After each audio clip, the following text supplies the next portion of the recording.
안녕하세요. 희연이 읽어준 썰에 오신 것을 환영합니다. 모든 것이 완벽해 보였습니다. 그러나 그건 착각에 불과했습니다. 지은은 남편과 함께 오랫동안 기다려온 휴가를 며칠 앞두고 있었습니다. 들뜬 마음으로 집에 돌아온 그녀는 예상치 못한 광경과 마주했는데요. 남편 민수의 여행 가방이 이미 쌓여 있던 것입니다. 처음에는 다정한 배려라고 생각했던 그 행동은 순식간에 충격적인 진실로 변했습니다. 지은이 믿고 의지했던 민수는 차갑고도 무서운 고백을 합니다. 그는 그녀와 함께 떠날 계획이 없었던 것입니다. 그 대신 그는 그녀를 영원히 떠나기로 결심한 것인데요. 하지만 그게 끝이 아니었습니다. 민수는 그동안 두 사람이 함께 모은 여행자를 몰래 자신의 개인 계좌로 옮겨놓았습니다. 함께 떠날 예정이었던 인생의 여행은 이제 꿈속의 이야기로 전락해버린 셈이었습니다. 그리고 마지막 충격적인 반전은 무엇일까? 지금 이 얘기는 시작됩니다. 오늘 지은은 평소와 다르게 유난히 기분이 좋았습니다. 이유는 오래 기다려왔던 휴가가 며칠 앞으로 다가왔기 때문입니다. 이번 주는 그녀의 마지막 근무주였고 곧 다가올 휴가에 대한 기대감이 그녀의 마음을 들뜨게 했습니다. 업무를 마무리하고 집으로 돌아가는 길에 그날 저녁에 벌어질 놀라운 일은 전혀 예상하지 못한 채 지은은 평소보다 더 밝은 기분으로 집에 도착했는데요. 현관에 놓인 남편 민수의 짐 가방을 발견하고 그녀는 미소를 지었습니다. 남편이 먼저 휴가를 위해 짐을 싸두었다고 생각했기 때문이었는데요.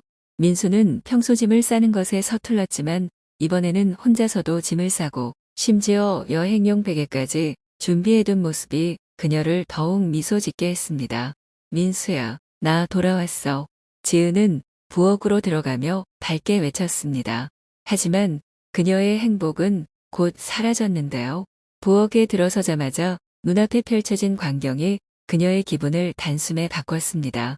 민수는 부엌 식탁에 앉아 와인잔을 들고 있었는데 평소 집에서 입는 편안한 옷이 아닌 마치 어딘가로 나갈 준비를 한 듯한 모습이었습니다. 여보, 무슨 일이야? 나가려는 거야? 그녀는 당황하며 물었습니다. 지은아, 나 지쳤어? 민수는 무겁게 말했는데요. 나 이제 떠나야 할 것 같아. 좀 쉬고 싶어. 나 우울증에 걸린 것 같아. 지은은 남편을 바라보며 혼란스러운 눈빛을 감추지 못했습니다. 여보, 무슨 말이야? 그냥 일주일만 더 참으면 안 돼. 지은은 혼란스러워하며 남편의 갑작스러운 태도, 변화를 이해할 수 없었는데요. 너는 이해 못할 거야. 지은아 민수는 짧게 대답했습니다. 너는 직장에서 항상 밝고 동료들의 응원 속에서 일하잖아. 그런데 난 여기서 계속 기분이 가라앉고 휴식이 간절해. 그녀의 눈길은 테이블 위에 놓인 은행 명세서로 향했는데요. 그 명세서를 보고 지은은 민수가 그동안 둘이 함께 저축해온 돈을 자신의 개인 계좌로 옮긴 것을 알게 되었습니다. 그녀는 그 명세서를 들고 말했습니다. 민수야, 도대체 무슨 우울증을 말하는 거야? 우리가 이 돈을 함께 모은 건 우리 휴가를 위해서잖아. 제주도 여행을 위해서. 나는 이 날을 기다려왔고 너는 지금 직장이 휴가를 못 준다고 나보고 참으라고 하는 거야. 민수는 짜증 섞인 목소리로 대꾸했습니다. 내가 직장에서 휴가를 못 받는다고 말한 적 없어. 그녀는 화를 누르며 대답했습니다. 오늘 회사랑 얘기해서 이번 주가 내 마지막 주라고 했어. 그리고 우리 여행 날짜도 구체적으로 정하지 않았잖아. 내가 못 가는 상황에서 왜 너는 지금 휴가 계획을 세운 거야? 오늘따라 너 정말 이성적이지 못하네, 지은아. 민수는 그녀를 나무라며 말했습니다. 내가 말했잖아. 나 너무 피곤해.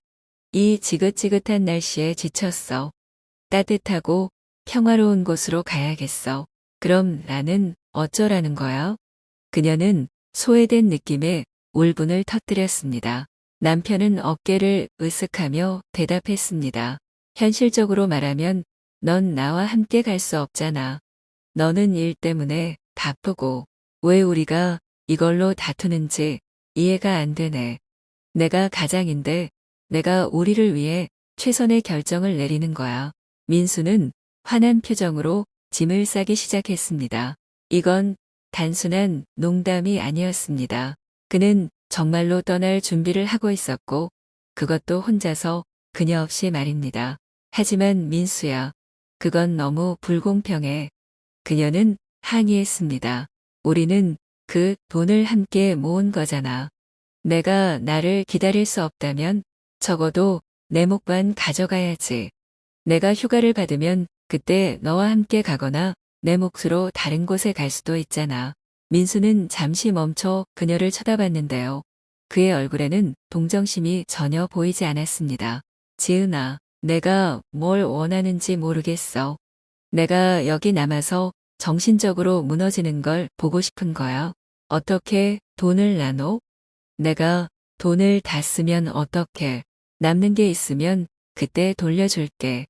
그리고 지은아, 나한테 큰 부탁 하나만 할게.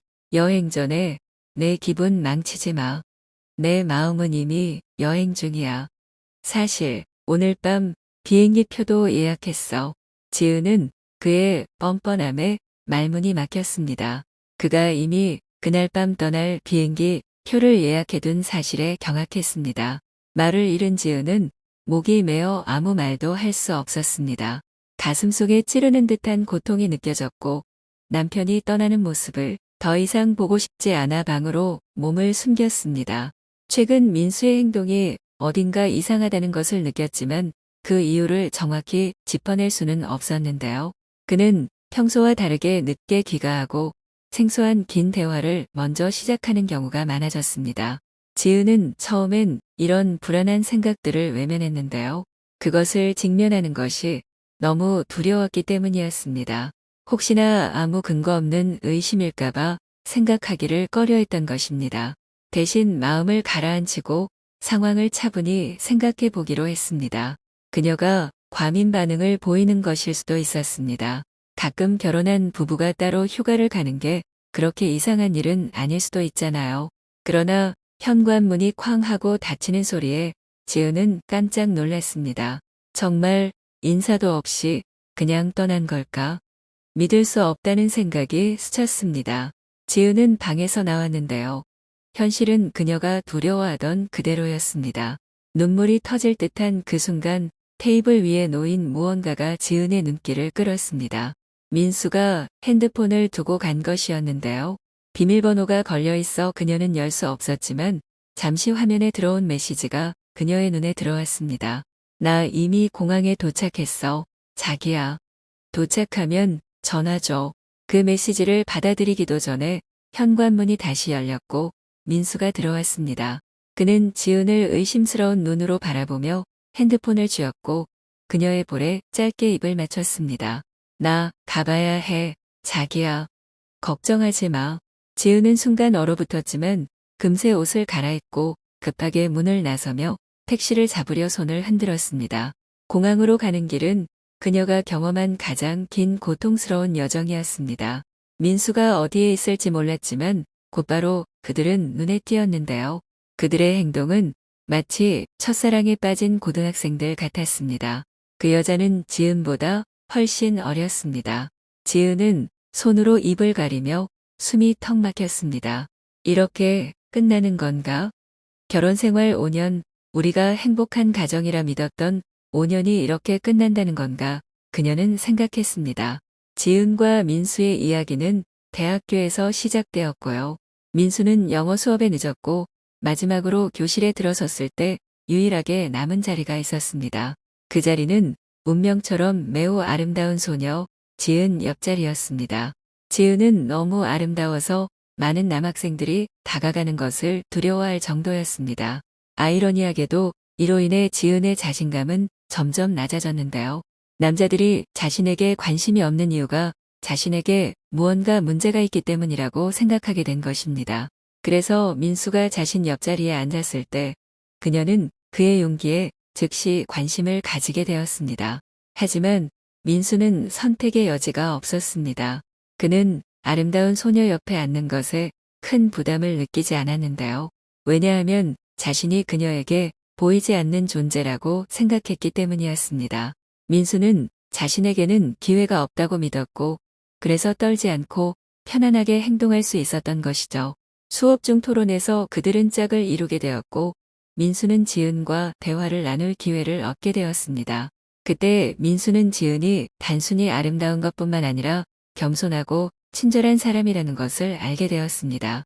아마 그때부터 민수는 지은의 마음을 사로잡을 수 있을 거라고 생각했을 것입니다.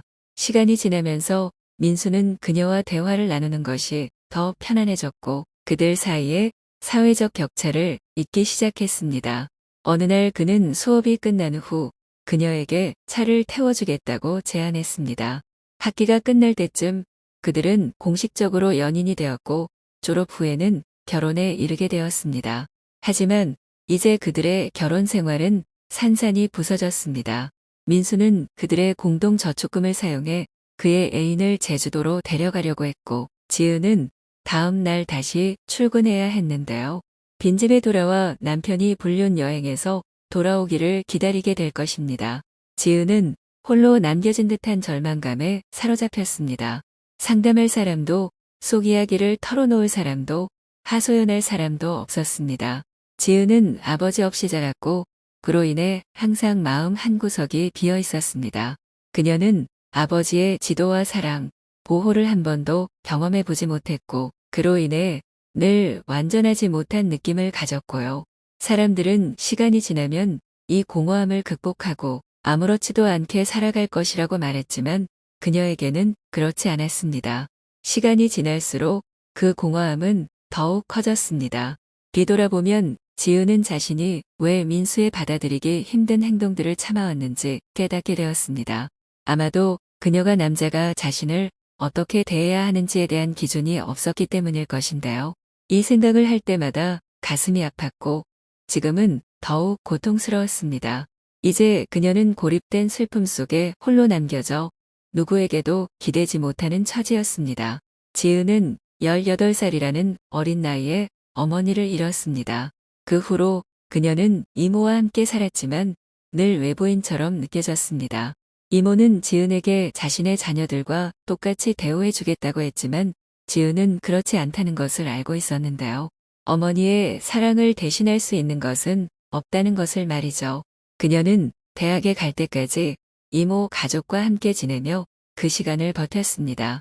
대학 시절 민수와의 사랑이 싹틀 때는 모든 것이 낙원이었습니다. 세상은 밝았고 그들의 집은 기쁨과 사랑이 넘치는 안식처 같았는데요. 하지만 시간이 지나면서 지은은 민수의 또 다른 면을 깨닫기 시작했습니다. 민수는 그녀가 생각했던 것보다 훨씬 더 그녀의 취약점을 잘 알고 있었고 그것을 자신에게 유리하게 이용하고 있다는 것을요. 민수는 파트타임으로 일하고 있었는데 처음에는 지은이 그것을 받아들였습니다. 반면 그녀는 풀타임으로 열심히 일하며 민수의 상대적으로 편안한 생활에 불만을 가지지 않았는데요. 하지만 점점 그녀는 말하지 않은 기대가 자신에게 점점 더 무겁게 느껴지기 시작했습니다. 가사일은 온전히 그녀의 몫이 되어버린 것이죠. 매일같이 더러워진 빨래 더미와 씨름하며 끈질긴 얼룩을 제거하고 주름진 옷을 다려야 했는데요. 그녀의 손은 설거지로 인해 물에 불어 있었고 끊임없이 쌓여가는 식사 잔여물들이 그녀의 무의미한 노력을 상기시켜주는 듯 했습니다. 그리고 요리, 그것은 전혀 다른 문제였습니다. 매일 저녁 마치 의식처럼 그녀는 팬과 냄비를 들고 민수를 위해 맛있는 음식을 준비했고요. 민수는 자신의 세계에 빠져 있었고 지은은 그 모든 현실을 홀로 감당했습니다.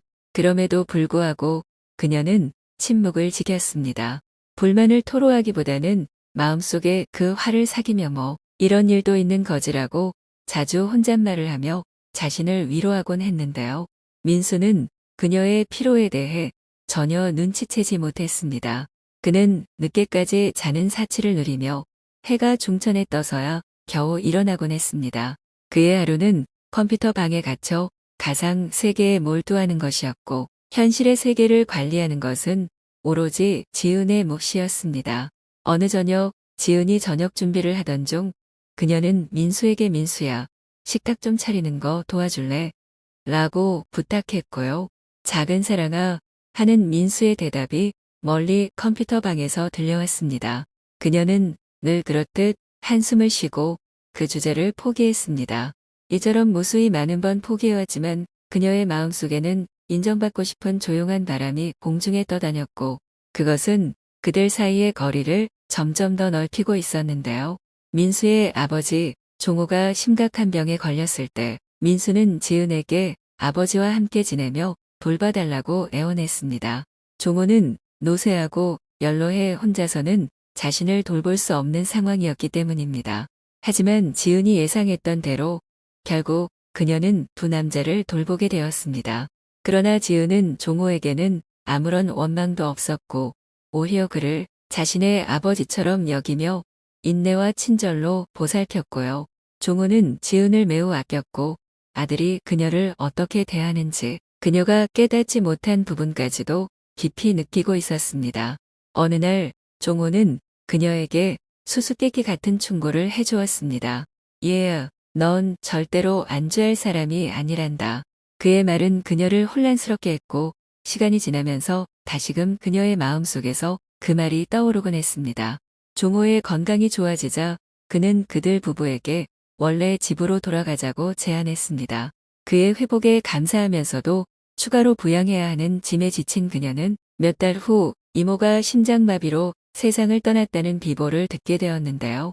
지은은 이모가 그녀의 자녀들만큼 따뜻하게 대해주지 않았다는 슬픔을 느꼈지만 그럼에도 불구하고 그녀는 이모의 죽음에 가슴이 아팠습니다. 결국 그녀를 어머니가 돌아가신 후 돌보고 먹여준 사람은 이모였으니까요. 그녀는 깊은 사랑을 이모에게 품고 있었습니다. 3일째 되는 날 민수는 지은에게 화를 냈습니다. 그만 좀 해, 지은아. 이미 죽었잖아. 제발 그녀 얘기 그만하고 그만 울어. 민수는 폭발했습니다. 민수야, 지은은 떨리는 목소리로 대꾸했습니다. 아직 3일밖에 안 됐잖아. 그녀는 그렇게 많이 울지도 않았습니다. 그녀의 슬픔은 대부분 마음속에 담겨 있었고 얼굴에 드러내지 않았습니다. 그러나 민수는 그녀의 조용한 슬픔에 대한 이해나 인내심이 거의 없었습니다. 북적이는 공항에서 지은은 생각에 잠겼다가 현실로 돌아왔는데요. 그녀의 한편에서는 민수와 그의 애인을 마주하고 싶다는 생각이 들었지만 이미 너무 늦었습니다. 그들은 군중 속으로 사라졌습니다. 공항은 비행기를 타려는 사람들로 북적였고 지은은 눈물이 가득한 시야로 길을 헤매다 길을 걷는 사람들과 부딪혔습니다. 사람들은 능숙하게 그녀를 피해갔는데요. 감정이 흐릿해진 상태에서 그녀는 조용한 골목으로 들어서서 눈이 덮인 벤치를 발견했습니다. 그녀는 그곳에 앉아 눈물이 멈추지 않고 흘러내리도록 내버려 두었습니다. 시간이 얼마나 흘렀는지 모른 채로 지은은 추위에 몸이 떨리면서 비로소 정신을 차렸고요. 그녀가 감정의 안개 속에 빠져 있는 동안 거센 눈보라가 다가왔던 것입니다. 지은은 일어나 눈을 털어내고 얼어붙은 눈을 비볐습니다. 그녀의 속눈썹에는 얼음 결정들이 얹혀 있었는데 만약 그녀가 그것을 볼 수 있었다면 아름다웠을지도 모릅니다. 골목을 빠져나가려 할 때 길가에 웅크리고 있는 남자를 보게 되었습니다. 그의 몸은 눈에 덮여 있었습니다. 처음에는 이 추운 날씨에 밖에 나와 있는 것을 보고 그가 제정신이 아닐 거라고 생각했습니다. 그녀는 자신의 고통에 너무 사로잡혀 있어 그에게 신경을 쓸 여유가 없었는데요. 하지만 그를 지나치려던 순간 그의 눈이 그녀의 시선을 잡아 끌었습니다. 그 눈은 공허하고 길을 잃은 듯 했습니다. 갑작스러운 충동에 그녀는 다시 발걸음을 돌려 그에게 다가갔고요. 그녀는 주머니를 뒤져 약간의 현금을 찾아 그에게 내밀었습니다. 그는 슬픈 눈으로 그녀를 쳐다보았지만 돈을 받지 않고 다시 멍하니 먼 곳을 바라보기만 했습니다. 당황한 지은은 무심코 저기 혹시 도움이 필요하신가요? 라고 말했습니다. 아무 대답도 들을 수 없었는데요. 그녀는 자신의 행동을 의아해하며 스스로에게 물었습니다. 대체 내가 지금 뭐 하는 거지? 나에게 인사조차 하지 않는 낯선 사람에게 도움을 주다니. 지은은 마지막 시도로 따뜻한 차라도 드릴까요? 라고 물었습니다. 그러자 그의 입꼬리가 살짝 올라가는 것이 보였는데요. 그녀는 그가 답하기를 기다리지 않고 근처 카페에 들어가 차와 샌드위치를 사왔습니다. 자신이 처한 어려움에도 불구하고 그를 도우면서 일시적으로 마음의 위안을 느꼈습니다. 차와 샌드위치를 그에게 건넸을 때 이번에는 그의 눈에서 감사의 빛이 보였고요. 지은은 그를 뒤로하고 걸어가면서 마음속에서 작은 따뜻함이 느껴졌습니다. 그녀가 택시를 잡으려던 순간 뒤에서 발소리가 들렸습니다. 뒤돌아보니 그 남자가 서 있었고요. 죄송합니다. 감사 인사를 잊었네요. 친절히 대해주셔서 정말 감사합니다. 그가 부드럽게 말했습니다. 지은은 희미한 미소로 대답했습니다. 아무것도 아니에요. 우리 모두 삶에서 어려움을 겪으니까요. 당신도 곧 나아질 거예요. 감사합니다. 그는 대답하고 천천히 돌아섰습니다. 그가 걸어가는 모습을 보니 그가 추위에 떨고 있는 것이 보였습니다. 갑작스러운 충동이 그녀에게 밀려왔습니다. 잠깐만요. 그녀가 그를 향해 외쳤는데요. 저희 집에 가서 몸을 좀 녹이실래요? 제가 따뜻한 식사도 준비해 드릴게요. 그 남자는 놀란 듯한 표정이었습니다. 정말 괜찮으신가요? 저는 그저 노숙자일 뿐인데. 지은은 어깨를 으쓱했습니다. 여기서 왕족이라도 보셨나요? 그건 아니지만 이런 일은 흔하지 않아요. 대부분 사람들은 저를 피하거든요. 사람마다 다르니까요. 그녀는 그렇게 결론지었습니다. 지은은 택시를 세웠습니다. 택시기사는 그녀를 보며 미소를 지으며 문을 열어주었지만 지은이 노숙자의 손을 잡고 차에 태우려 하자 그의 표정은 불편함으로 변했습니다. 정말 그를 데리고 타시겠다고요? 제 차에는 절대 태울 수 없어요. 죄송합니다. 운전기사가 말했습니다. 뭐라고요? 지은은 당황해했습니다. 저 삶 좀 보세요.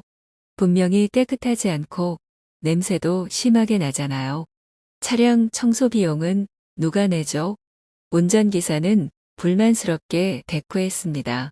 지은은 운전기사의 무례한 태도에 분노하며 주먹을 꽉 쥐고 가방에서 현금을 꺼내 그에게 내밀었는데요. 이 정도면 생각이 바뀌나요? 그녀는 돈을 건네며 물었습니다.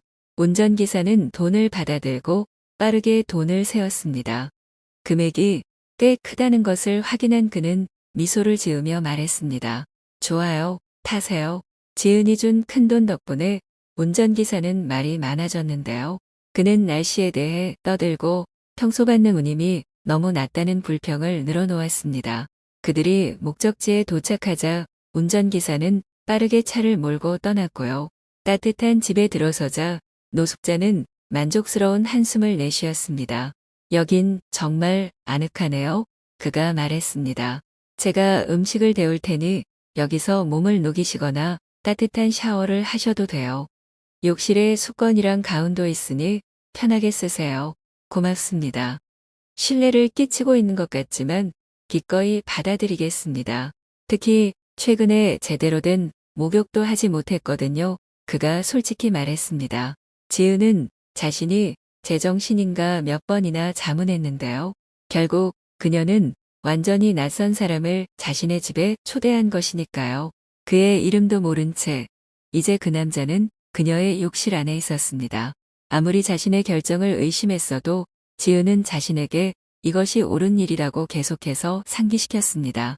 결국 도움이 필요한 사람에게 친절을 베푸는 것이 무슨 해가 되겠냐고 생각했는데요.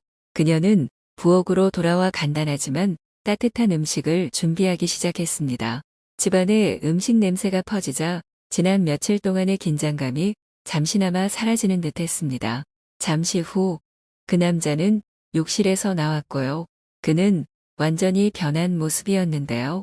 면도도 했고 헝클어진 머리카락도 깔끔하게 빗어졌으며 그녀가 건넨 가운을 입고 있었습니다. 지은은 그 변화를 보고 놀라 눈을 뗄 수 없었습니다. 정말 다른 사람 같아요. 그녀는 놀라움을 감추지 못한 채 말했습니다. 그 남자는 조용히 웃었습니다. 샤워 하나가 이렇게 큰 변화를 주나요? 그들은 함께 저녁 식사를 시작했고 그 남자는 자신을 현우라고 소개했습니다. 현우가 음식을 맛보며 눈이 반짝였고 그녀의 요리 솜씨를 칭찬했습니다. 정말 맛있네요. 그의 목소리는 진심으로 가득 찼습니다. 지은은 오랫동안 자신의 노력을 진심으로 인정받은 적이 없었던 것 같았습니다. 그동안 민수에게서 당연하게 여겨졌던 그녀의 가사 노동과 달리 현우의 진심 어린 칭찬은 그녀의 마음에 따뜻함을 불러일으켰는데요. 식사를 하던 중 지은은 무심코 그래서 현우 씨는 어떤 사연이 있는 건가요? 라고 물었습니다. 그녀는 그것이 적절한 질문인지 확신하지 못했지만 호기심이 이기고 말았습니다. 현우의 표정은 잠시 어두워졌지만 망설임 끝에 이야기를 시작했습니다. 2년 전만 해도 저는 누구나 부러워할 만큼 완벽한 삶을 살고 있었어요. 아내, 딸, 그리고 집. 우리는 행복했죠. 딸의 6번째 생일을 기념하기 위해 여행을 계획했었는데 인생은 다른 계획을 가지고 있었어요. 그는 잠시 멈추며 감정에 잠긴 목소리로 말을 이어갔습니다. 휴가를 가던 길에 비에 젖은 도로를 달리고 있었는데 차가 미끄러졌어요. 도로를 벗어나 가드레일을 넘었죠. 저는 살아남았지만 제 아내와 딸은 그는 말을 끝내지 못했지만 지은은 그가 무엇을 말하려는지 알 수 있었습니다. 그녀는 그의 목소리에서 느껴지는 고통에 가슴이 찢어질 듯 했습니다. 그녀도 상실감을 겪었지만 이 정도는 아니었는데요. 정말 안타깝네요. 지은은 조용히 속삭였습니다. 현우는 고개를 끄덕이며 눈에 눈물이 맺혀 있었습니다. 그는 계속해서 말했습니다. 사고 이후 나는 아무도 마주할 수 없었어요. 직장을 그만두고 친구들과 가족을 밀어내고 결국 거리로 나오게 되었죠. 아마도 나 자신을 벌주고 싶었던 것 같아요. 내가 이 일을 책임져야 한다고 생각했어요. 그리고 살아갈 이유를 찾지 못했죠. 지은은 침묵 속에서 그의 이야기를 들으며 가슴이 답답해졌고요. 현우는 그동안 많은 일을 겪었고 지금 이 순간에도 절망의 끝자락에서 다시 일어서려 애쓰고 있었습니다. 당신은 나를 그 절벽에서 구해줬어요. 지은 씨. 현우는 속삭이듯 말했습니다. 당신의 친절함은 이 세상에 여전히 좋은 것들이 존재한다는 것을, 그럼에도 불구하고 살아갈 이유가 있다는 것을 상기시켜줬어요. 지은은 그의 말에 놀랐습니다. 그녀는 그저 옳다고 생각한 일을 했을 뿐인데 그의 인생에 이렇게 큰 의미를 주었다는 사실이 압도적으로 느껴졌습니다. 그녀는 눈물을 참고 부드럽게 미소 지었습니다. 도움이 될 수 있어서 정말 다행이에요. 그날 저녁은 조용히 흘러갔고 그들은 낮은 목소리로 서로의 이야기를 나누며 묘한 위안을 얻었습니다. 현우는 결국 소파에서 잠들었고 지은은 자신의 방으로 돌아갔습니다. 다음 날 아침 지은이 일어났을 때 현우는 이미 떠나 있었습니다. 하지만 부엌 테이블 위에는 그가 남긴 쪽지가 있었습니다. 지은 씨, 모든 것에 감사합니다. 당신의 친절을 잊지 않을게요. 다시 만날 때까지. 쪽지를 읽으며 지은의 마음에 조용한 평화가 스며들었는데요. 현우의 미래가 어떻게 될지 알 수 없었지만 그는 앞으로 나아갈 힘을 찾을 수 있을 것이라 그녀는 믿었습니다. 그녀 역시 마찬가지였습니다. 그 후 며칠 동안 지은의 삶은 조금씩 변화하기 시작했습니다. 그녀는 마침내 민수와의 이혼 서류를 제출했고 그들의 남은 삶의 흔적을 하나하나 정리하며 자신을 다시 세우기 시작했습니다. 이제는 그녀의 집이 되었다고 느낄 수 있는 공간에서 과거의 짐에서 벗어나 새로운 출발을 준비했는데요. 그리고 언제가 될지는 모르지만 그녀는 언젠가 현우와 다시 만날 것 같은 예감이 들었습니다. 그때까지 그녀는 새롭게 얻은 힘으로 자신만의 삶을 살아가며 앞으로 다가올 일들을 기꺼이 맞이할 준비가 되어 있었습니다.